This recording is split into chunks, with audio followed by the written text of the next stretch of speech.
What's going on, lads? It's Billy the Kid here, and I hope you're having a great day, and thank you for joining me for today's video. Today's gameplay is some Battlefield 4 team deathmatch on Siege of Shanghai, and I'm using the Naval. And I have to tell you, lads, the Naval, if I've already said it before, I apologise, but I need to say it again. It's a beast. It's a man killer. It's an unstoppable killing machine.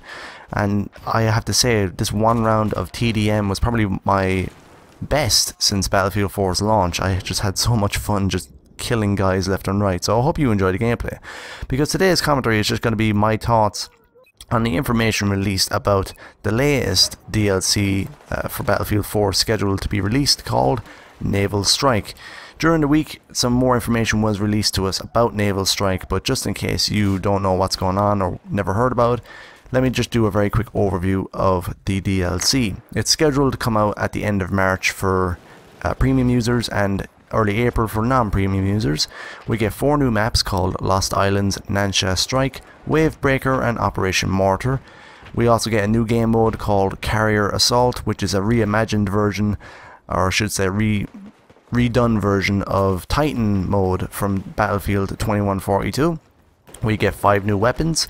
We get a new amphibious hovercraft vehicle and 2 new gadgets. A 3GL grenade launcher attachment for the assault class, and the anti-helicopter mine, which is an aircraft disabling mine for the engineer class.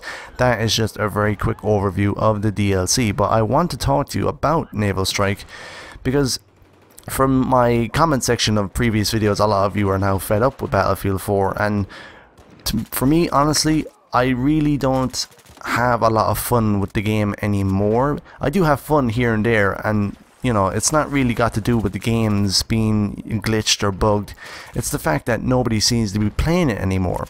Every day I go into Battle Log and I only see like maybe 3 or 4 friends gaming, and that's basically on the weekends. During the week nobody seems to be playing it, and for good reasons. I mean, the game is bugged, like I said, it's got glitches, but not only that, but it's just because there's so many other great games out there now. Titanfall's one of them, Arma 3, what else is out? You know, I really can't tell you off the top of my head all the games that came out recently, but those are just a few that I know and aware of. And I have to say, you know, is Naval Strike going to be the last chance that Battlefield 4 has of rekindling the love and affection that it has lost since basically the launch? In other words, are people actually going to go back to Battlefield, download the DLC and get playing it again? Because tomorrow is Tuesday, and it's the 18th of February, and that's when Second Assault is coming out, the DLC that we have been waiting for ages to get. And I think that may do a little bit to bring back some players from Titanfall, from Arma 3, from what other games anybody else is playing. DayZ is another one actually I forgot to mention. Second Assault coming out tomorrow may do something to bring a few players back, but is Naval Strike and the new weapons and Carrier Assault and the new hovercraft vehicle, etc., etc., is that really going to do enough to bring back people to play the game? I don't want DLCs. I want the game fixed. I want the one hit kill bug gone. I want a stable frame rate. I want this and I want that.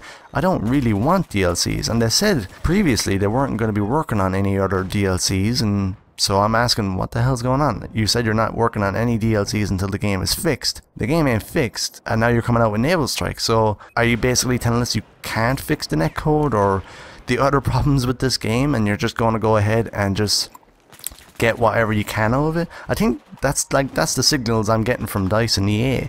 They're saying, you know what, Titanfall is out now, and of course DICE has nothing to do with Titanfall, and EA has a small role in Titanfall's release, minimal it may be.